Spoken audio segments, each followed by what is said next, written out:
one of the first things that I always tell people when it comes to negotiating is, by the way, negotiation is a two-way streak. But let me get started. So the first thing is you want to be able to do your research. I see so many times people get into negotiations and they have not done any research at all. They just go in there and just hope that things are just going to pan out. You cannot go into a negotiation without doing extensive research. Now, based on the deal that you're trying to acquire, then you want to make sure that you do due diligence.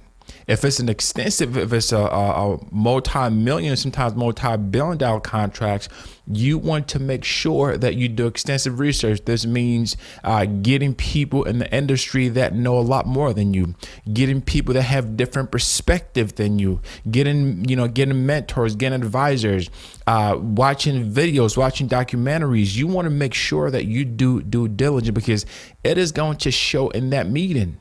When you get in the meeting and you're negotiating for something, if you haven't done your research, it is going to show. If you've done your research, it is going to show, especially when you deal with a company that is well established and you're going there for negotiations and you haven't done your research, man, they will eat you for breakfast. Trust me.